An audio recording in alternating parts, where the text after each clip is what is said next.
Baik, kita lanjut dulu kepada Profesor Jurnalis. Kami persilakan, Prof. Silakan, Profesor Jurnalis. Assalamualaikum warahmatullahi wabarakatuh. Terima kasih. Waalaikumsalam warahmatullahi wabarakatuh. Silakan, Prof. Saya sudah mendirikan YARSI itu sudah 53 tahun dan berkali-kali dapat goncangan hebat, tapi tidak pernah sehebat yang sekarang ini. Tahun 67 didirikan, ada PKI, begitu tembak-tembakan. Tahun 98 ada krisis ekonomi luar biasa, di mana orang banyak yang berantakan. Dan saya survive, bahkan saya punya utang di bank, saya bayar waktu krisis itu. Jadi itu. Nah, tahun 2008 juga ada krisis lagi, YARSI tetap mencorok. Nah, kali ini tidak bisa. Ternyata dampak pada pendidikan itu sangat luar biasa. Mahasiswa hampir 60% tidak bayar uang kuliah. Dan ini kebetulan saya juga adalah ketua umum dari Aliansi Penyelenggara Perguruan Tinggi di Indonesia. Ada 4.300 anggota aja. Sebagian besar melapor kepada saya, mahasiswa nggak bayar. Nah, kalau mahasiswa nggak bayar, sudah dapat dibayangkan manajemen sekolah akan menjadi kacau. Dan juga kalau dalam keadaan kesulitan ini kita biasanya pergi ke bank.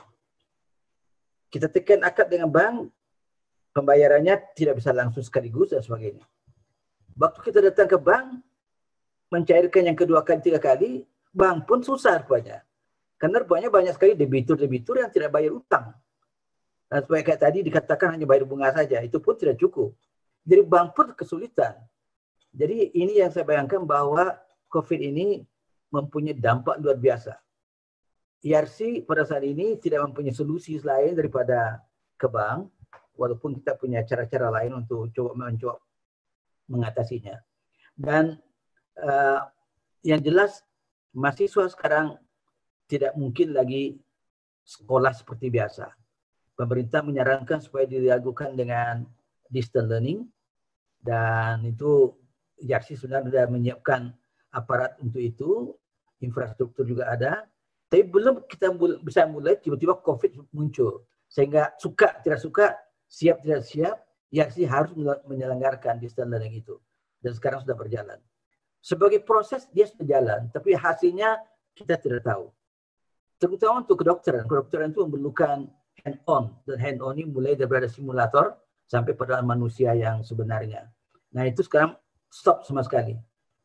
Kepanitiaan mahasiswa di rumah sakit stop. Karena rumah sakit tidak bisa menerima kegiatan-kegiatan yang selama dikerjakan. Nah, oleh karenanya, apa solusi untuk dunia pendidikan tinggi? Kami tidak melihat celah-celah yang dapat diperjuangkan dari APBN. Tapi pemerintah bisa membantu kita, antara lain misalnya, setiap kita belanja alat, itu kan ada PPN 10%. Bisakah untuk pendidikan ini pemerintah menolkannya? Sehingga itu akan banyak sekali penghematan. Kalau kita katakan misalnya tadi kita akan beli CT scan dengan harga misalnya 12 miliar, 10% itu kan 1,2 miliar. Itu jumlah yang besar. Nah, kemudian kita juga dibebani oleh PBB. Bisa nggak pemerintah mengatakan untuk pendidikan ini PBB-nya nol?